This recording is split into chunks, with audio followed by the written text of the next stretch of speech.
Dalam sebuah ayat Al-Quran disebutkan sifat angin yang mengawinkan dan terbentuknya hujan karenanya. Dan kami telah meniupkan angin untuk mengawinkan, dan kami turunkan hujan dari langit, lalu kami beri minum kamu dengan air itu, dan sekali-kali bukanlah kamu yang menyimpannya. Dalam ayat ini ditekankan bahwa fase pertama dalam pembentukan hujan adalah angin.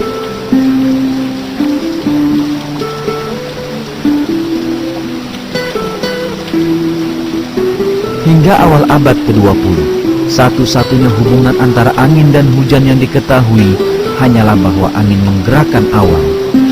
Namun, penemuan ilmu meteorologi modern telah menunjukkan peran mengawinkan dari angin dalam pembentukan hujan.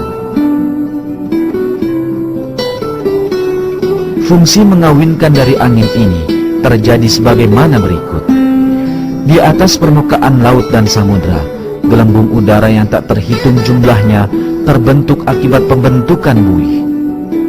Pada saat gelembung-gelembung ini pecah, ribuan partikel kecil dengan diameter 1/100 mm terlempar ke udara. Partikel-partikel ini yang dikenal sebagai aerosol bercampur dengan debu daratan yang terbawa oleh angin dan selanjutnya terbawa ke lapisan atas atmosfer. Partikel-partikel ini dibawa naik lebih tinggi ke atas oleh angin dan bertemu dengan uap air di sana. Uap air mengembun di sekeliling partikel-partikel ini dan berubah menjadi butiran-butiran air. Butiran-butiran air ini mula-mula berkumpul dan membentuk awan, dan kemudian jatuh ke bumi dalam bentuk hujan.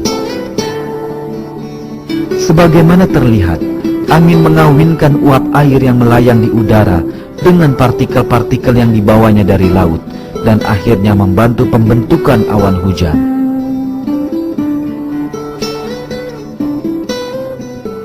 Apabila angin tidak memiliki sifat ini, butiran-butiran air di atmosfer bagian atas tidak akan pernah terbentuk, dan hujan pun tidak akan terjadi.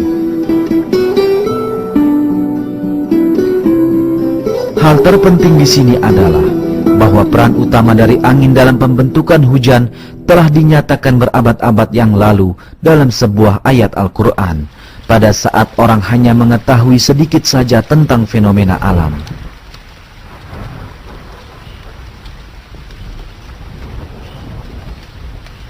Fakta lain yang diberikan dalam Al-Quran mengenai hujan adalah bahwa hujan diturunkan ke bumi dalam kadar tertentu.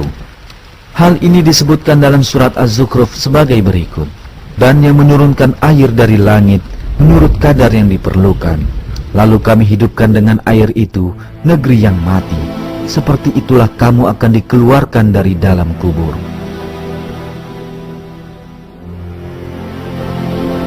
Kadar dalam hujan ini pun sekali lagi telah ditemukan melalui penelitian modern.